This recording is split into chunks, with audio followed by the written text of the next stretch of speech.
That took me way longer than it needed to.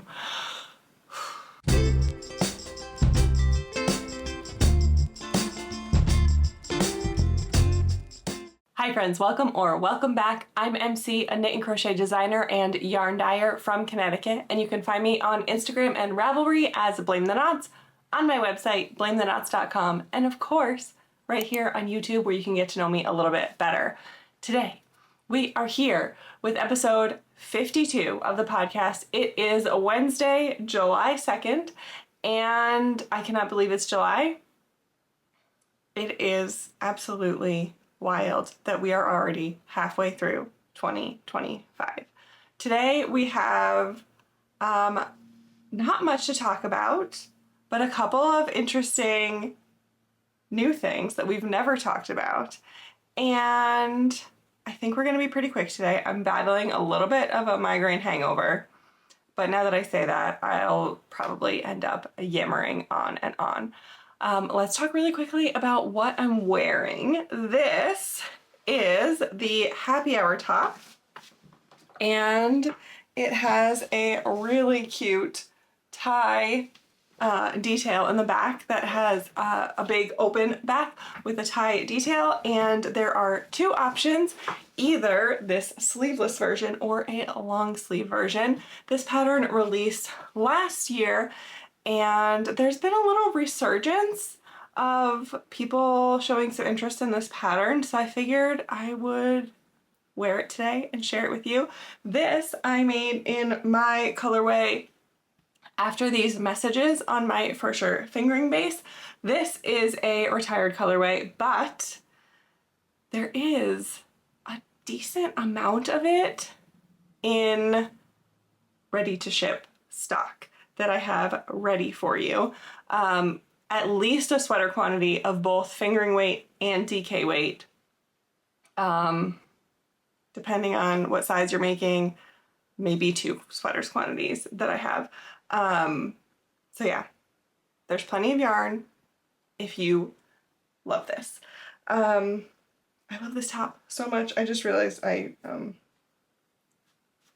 was hugging a cat before, and now I'm covered in cat hair. But I love this so much. It's so comfortable and fun to wear, and I probably should make another one. I think I want to make, so I made this tank version with neutral ease, and I made my long sleeve version with 4 inches of negative ease, and I kind of want to make like both in the opposite. So I want to make the tank with negative ease and the long sleeve with neutral ease. I think that would be really fun, but so little time, so many projects to make, am I right? Let's move in to finished objects, because I have a big one today. I thought this day would never come, if I'm gonna be honest. And I know I'm being incredibly dramatic because I really didn't start this that long ago, but I finally finished my 6th skater dress by Brie of the Little Wolf Knits. This is going to be hard to see on camera, like you're not even gonna be able to see the ends, like where the neckline is and stuff. But this I made on my For Sure fingering base in an oopsie colorway, because I had a whole pan of oopsies and I thought that would make a really good dress. I need to trim some ends that are sticking out. But this is finished. I bound it off yesterday. I blocked it and it is all done. I'm not going to talk about this too much today because I talked for quite a while last time about modifications that I've made, and I will put a detailed list of all the modifications that I made to this in my notes on my Ravelry project page. Basically, let's see if I can list them really quickly. Added 3/4 of an inch of length to the underarm. Changed the location, the starting location of the waist decreases. Added extra hip decreases, increases, added extra hip increases and then added some length as well to the length of the dress in general. And also, I should have shown this before I folded it up, I added this row. I don't know if on the like bright fabric you're going to be able to see it, but I added a row right before the I-cord bind off where you basically, it's kind of like a setup row for helping to keep stockinette from rolling. So you can do this with like right before a regular bind off or before an I-cord bind off or whatever. It helps to keep the stockinette from rolling. And I honestly, like truly, if this hem rolled, I wouldn't wear it. I would never ever wear the dress. So it's like a big pet peeve of mine when I see I-cord that is rolling. It just looks, to me, like unfinished. So, you know, if you are fine with it, then that's fine. But for me, I wouldn't have ever worn the dress. So I did that setup row. I've used it before on several things and I really like it. Yeah, other than that, I am done. I'm glad to be done. I thought I would never be done. Unfortunately, this dress is gonna kind of go on timeout for a little bit. I was working on it when I was quite unhappy and in a bad mood and grumpy with people, and just like, I kind of knit a bunch of misery into the stitches of this dress, and that's not what the dress is supposed to be doing for me. So I'm gonna put it in the closet. I'm gonna forget that it even exists for like a week or so, and then, you know, mid-July, I'll be like, oh my gosh, I have a dress. I'll wear it. This is so cute. And I'll have forgotten about all of the other things. I just was in like a really bad mood when I was working on it for a lot of it. And I don't want that to be associated with the dress. So I'm just gonna like put it away for a couple days and forget about it. And then I'll be like so happy and excited when I remember that I have this cool bright pink dress. Now, my next two finished objects are things that you've never seen before on this channel, unless you watched my last video. I guess you saw one of them, but I have to stand up really quickly and grab this. Oh, by the way, I forgot, I meant to say in my intro, we're gonna discuss the chaos behind me in a little bit. I did an entire vlog, a 1 week, one skein vlog, and I pulled one of my hand spun skeins and I decided to make a wall hanging, and this is what we came up with. This is Joy in Isolation by Master Yarnsmith Designs. Let me double check. Yes, okay. Joy in Isolation by Master Yarnsmith Designs, and I am so in love. Look at how cool this is. Oh, the fringe. I love it. I love everything about this. And I ended up hanging it on a drop spindle, and I think it's so much fun. This I wanted to have on my wall today, but it has not been hung up yet. We will talk about the reasons why later. It is tied to my mess.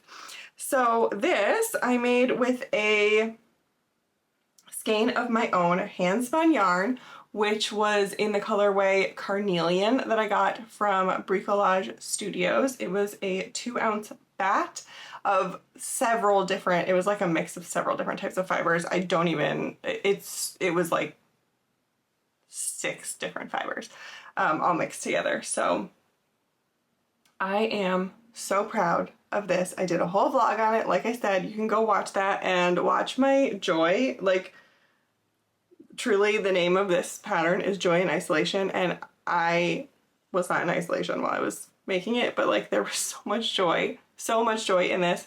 I had the best time. It was so rejuvenating for me to work on this and to just, I don't know, it just kind of like restarted my creativity. So I love this. I will not talk about it much more because you can go watch the vlog if you are interested. Let me put this back and then I will grab my next finished object. Okay, for my last finished object of the week, we need to discuss a little bit of MC lore. We need to go into my history a little bit. If you have been on this channel before, you might know that I really enjoy spinning. Well, I started spinning in 2023, in the late summer of 2023.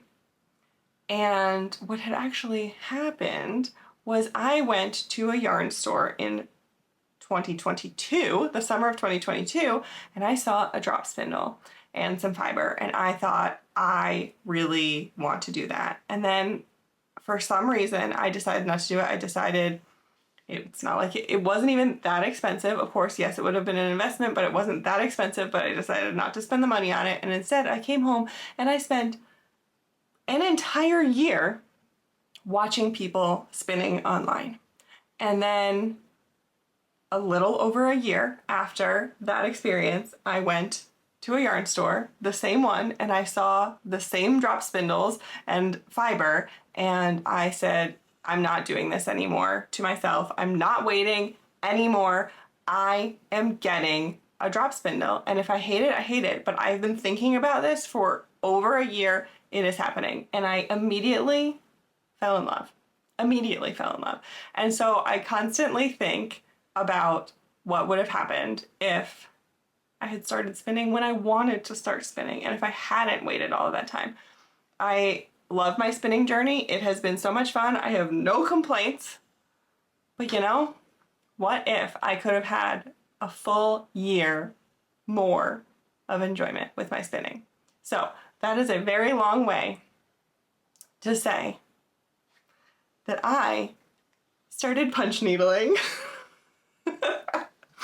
So I literally, at least a year ago, at least, I don't even know, I don't have this isn't as formative a memory in my brain as the spinning one is, but it has definitely been at least a year that I went to Michael's and I saw all of these punch needle kits and I thought, I really want to try that. But they didn't have a punch needle tool in stock.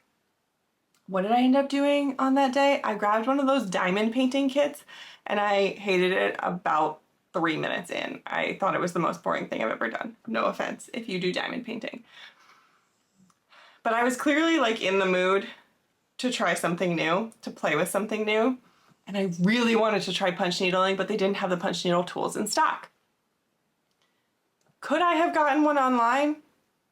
Yeah, I could have. But it wouldn't have been in my hand right then for me to play with, right?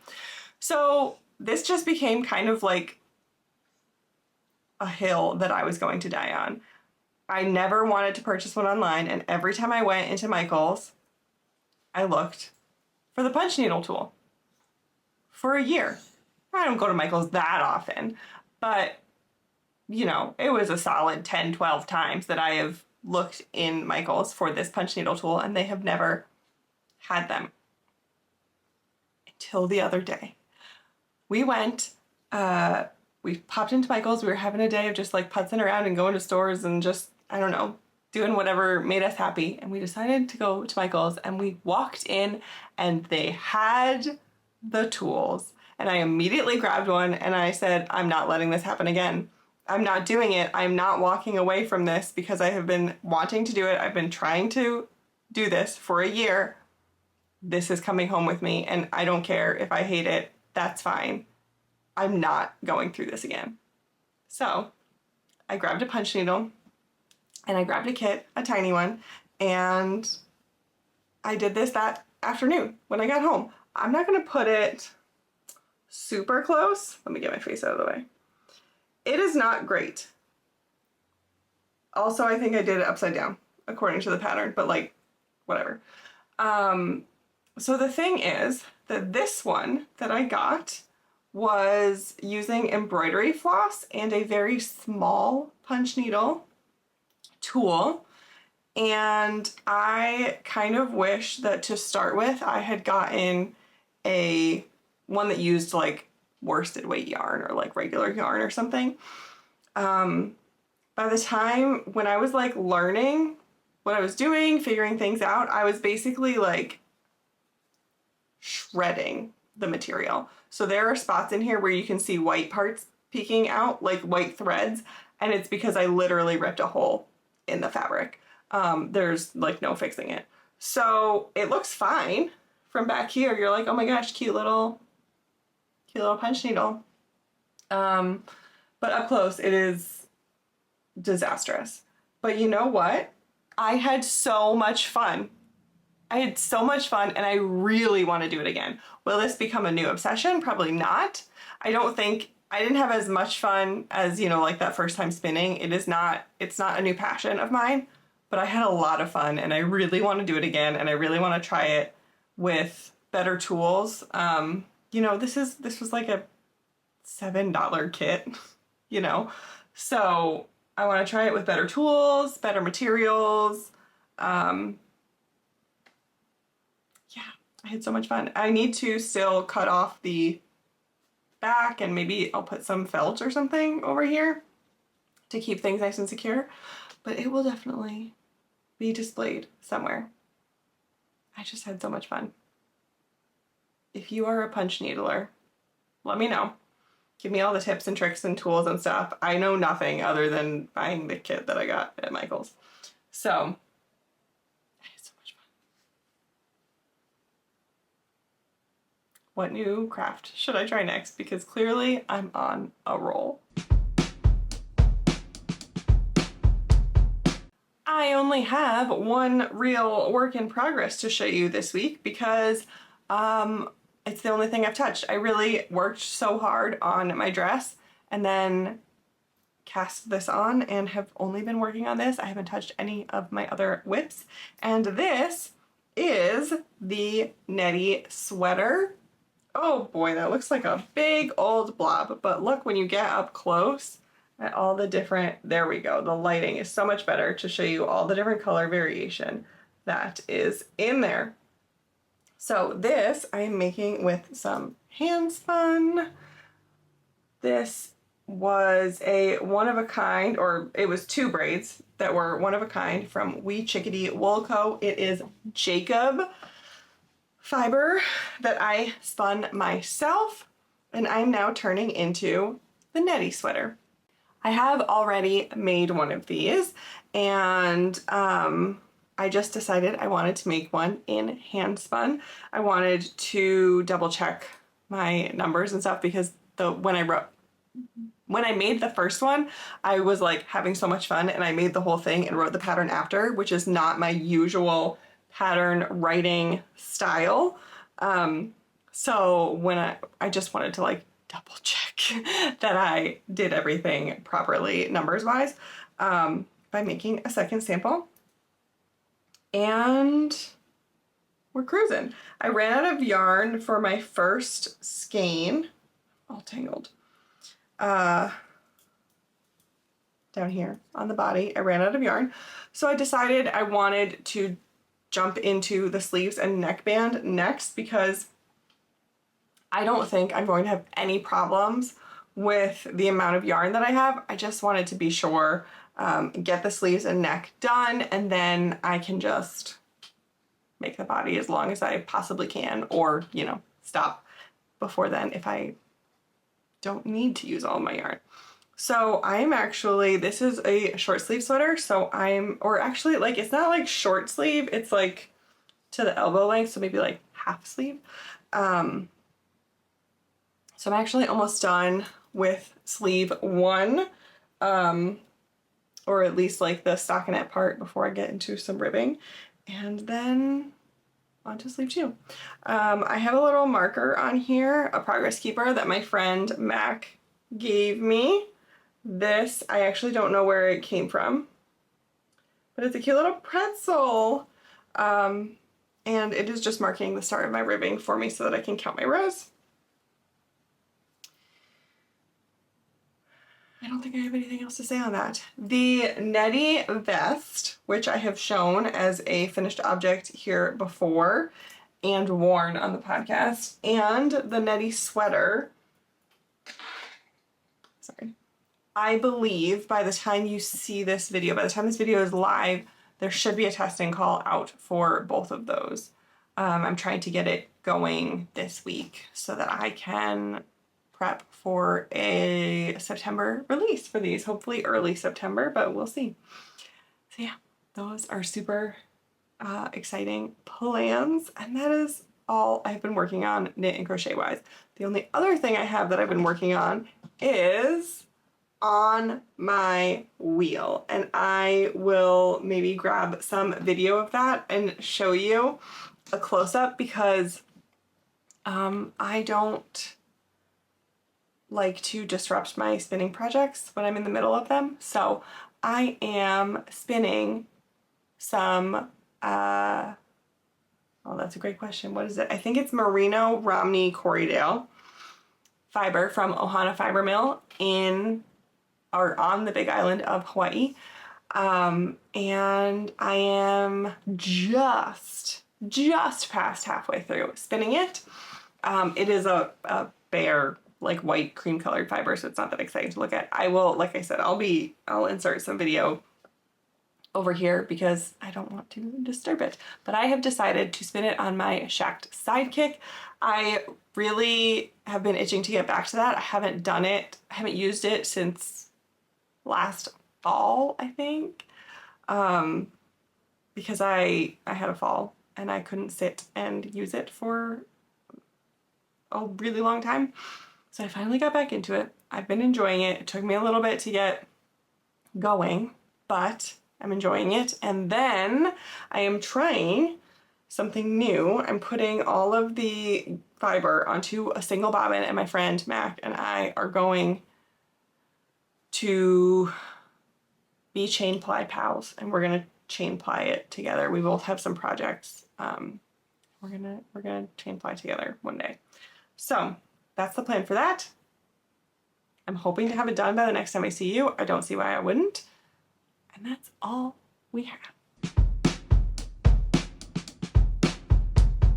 Shop news today is combined a little bit with life. So we're gonna start with the shop stuff, and then I will kind of take you on the journey and explain why it's all connected and what is going on behind the scenes here in our house. So first things first, thank you so much for all of the orders for the Back in My Day collection. That is still available, will be available for a while. It's not going anywhere. It's not really a pre-order or anything. It is just, there's yarn and fiber available to order. And thank you all so much for your excitement. There are some really fun orders, and I cannot wait to see what they become. Secondly, I have added into the shop, I mentioned these before on the podcast, but I never actually officially announced that they were available in the shop. So this is me telling you that they are available in the shop. I have mixtape mini skein sets, which are a collection of 5 mini skeins. I have some from my neon collection that are 1 mini skein of each of the colors in the collection. I have a curated set from my Back in My Day collection.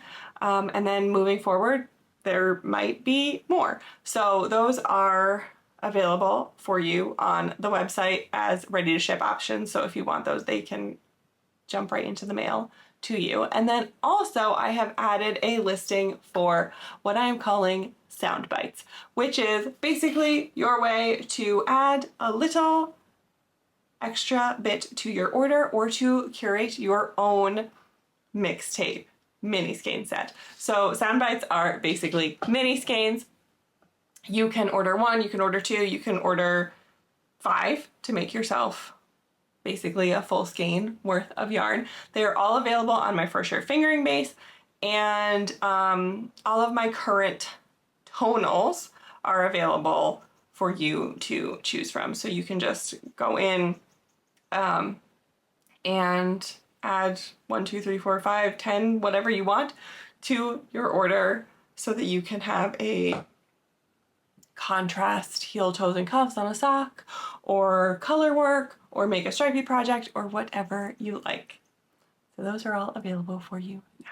Now, let's talk about why my background looks like this and why I said the shop is connected to life this week. And that is because I am moving my stuff into the next room. So I'm so excited. Basically, like right on the other side of this wall that I am sitting in front of, there is another guest bedroom, and I'm going to be moving my office into there. I cannot wait. I am bursting at the seams in here, and the room behind me is like pretty much one of the only rooms in the house that we haven't really touched yet. We've always meant to. And it just, you know, our house was a big fixer-upper, and it takes time to go through all the things. And that one was very low on our priority list. But now we've made some decisions. We've started making progress towards moving me over there, and I can't wait. We're hoping to get it done within a month. So the next couple of podcasts might look like this. We might be joined by some lovely bins, but hopefully soon it's going to all be over there, and we're gonna have a new background, and it's gonna be great, and it's gonna be so exciting. But to help me out with this, I'm having a ready to ship sale. All of my ready to ship stock is currently 15% off with the code long weekend through July 6th. So whenever you are seeing this, if you see anything in the ready to ship that you like, you can use the code long weekend, get 15% off as long as you order it before the end of the day on July 6th. There is also still a sale section that is fully stocked, and all of those are 15% off. I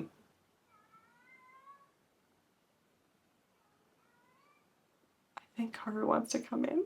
1 second. Okay, we have been joined by Karu. She just ran underneath the chair, so maybe she'll show her face at some point. If I can grab her before I'm done recording, I will have her say hello. Anyway, what was I saying? You can grab all ready to ship is 15% off, and then the sale section is 15% off. No code needed. That discount will apply at checkout. If you want 15% off of ready to ship, you have to use the code long weekend. The reason, do you want to come say hi? Karu, baby, come here. She's not a huge fan of being picked up. So, you say hi to the people? You say hi, baby? Yeah. She's mad because she just wants to take a nap. And I moved, she was sleeping on a blanket on my chair before, and I moved it. My sweet girl, thank you. I moved the blanket so she can't get comfy anymore. I'm gonna be covered in hair now. I'm covered in hair now. Anyway, this is the longest explanation ever, but I just wanted to say that I am having this sale because the more I can ship out to you, the less I have to move. And I know it doesn't have to move far, but you know what? It'll still help. So hopefully this sale helps you out so that you can help me out. All right, the last thing we have to talk about today is books, and I read 7 books since the last time you saw me, but don't worry, I'm not going to be talking about them forever. I basically, I've mentioned before, I'm trying to read 100 books in 2025, and so I got it into my head that that meant I had to read 50 books by the last day of June. There she is. And as the end of June was approaching, I realized that I was quite far away from reaching my 50 books. So I decided to scramble and read as much as I possibly could and squeeze as much in as I could. I'm covered in card hair. It's like stuck to my makeup now. Now, would it have mattered if I read 50 books before the end of June? No. Could I have still finished 100 books this year if I didn't hit 50 before the end of June? Absolutely. But I did what I did. So let's go through these really quickly. Firstly, I read Network Effect, Fugitive Telemetry, and System Collapse, all by Martha Wells. These are the 5th, 6th, and 7th books in the Murderbot Diaries, so I'm not going to talk about them very much because there's like, you know, massive spoilers. They were fine. I give them all 3 stars. I'm really glad to be done with this series though. I think it could have been better. There were high parts that I really enjoyed, but like overall, just kind of an average series. Next, I read How to Seal Your Own Fate by Kristen Perrin. This is the 2nd book in the Castle Knoll files, so it's the follow-up to How to Solve Your Own Murder, which is one of the best books I've read recently. And I really, really enjoyed How to Seal Your Own Fate. I love this series. I cannot wait already for the next book. This 2nd book just came out recently and I'm already like, I can't wait for the next book to come out. I love the series. I love the characters. I love the writing. It's fantastic. Pick it up. You should read it. I gave it 5 stars. Forgot to say that. Then we were on the final day of June and I needed to finish 3 books. So I read Long Way Down by Jason Reynolds. This is a book written in verse and I listened to the audiobook, which is narrated by the author himself, which was really cool. It was like less than 2 hours long. And this is about a boy who, it's basically taking him on an elevator ride as he's going down in his apartment building to find the person who is responsible for his brother's death and exact revenge. And it's really a book about how violence begets violence and hate begets hate, and breaking that chain. And it was fantastic. It was wonderful. I've been a fan of Jason Reynolds for a while. He is a fantastic author and also a fantastic human. He's just a really cool guy and he's really good at what he does. And he is a really compassionate and involved individual in his community. So highly recommend, gave this 5 stars. Check out his other books as well. And I love it when there's a book that's written in verse and you can get it read by the author. It's so cool because they can really like read it exactly as they want you to be absorbing it, you know? Then there is a piece of hair that is stuck to, oh my God, I got it. Okay, I finally got it. That was really annoying. I read The Outside, Trans and Next, I read The Outside, Trans and Non-Binary.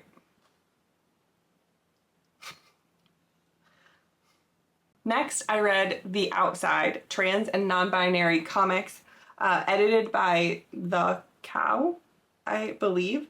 And this is something that I've had on my library wish list for a little while, and because I honestly didn't even know what it was about. I just thought the cover was so cute. I knew it was about, I obviously knew the title, Trans and Non-Binary. Oh my God.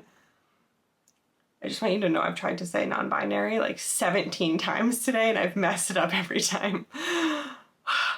I knew the title. I knew generally what it was about, but I thought the cover was so cute. And I've had this on my list for a while and I thought, you know what? It's the last day of June. It's the last day of Pride Month. Now's the time to read this. So it was wonderful. It was absolutely wonderful. I am not going to give any kind of rating because what I didn't realize is that it is these writers and artists are telling their own stories. So I don't feel comfortable rating another person's existence. But they were fantastic. They were absolutely fantastic stories. Everything was wonderful. Fantastic comic. Or collection of comics. And then finally, I read a short story called Anyway the Wind Blows by Seanan McGuire. This is available for free on or through Tor, the publisher.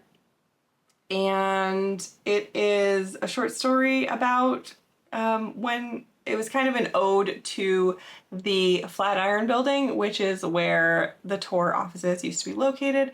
They moved, and Seanan McGuire wrote this story. It's kind of a steampunky science fiction little story about books and how cool the Flatiron Building is. It was sweet. It was very sweet. I gave it 4 stars. And that concludes what I read since the last time I saw you. It was a weird collection of things, but I just wanted to get stuff done. I'm gonna still stay over here so that you guys can see Cargo behind me a little bit, being a little goof. And that's really all I got to say for today. So don't forget to use the code LONGWEEKEND if you want to buy any ready-to-ship stock. And also, thank you all very much because we passed 800 subscribers here on the channel. So thank you, thank you, thank you. If you are not subscribed and you like this, please consider giving a like or subscribe or sharing this with a friend who you think might like it, or all of the above, because that would help me out immensely. And thank you so much for sticking around today to chat with me. And until next time, take care of you, and I will see you later.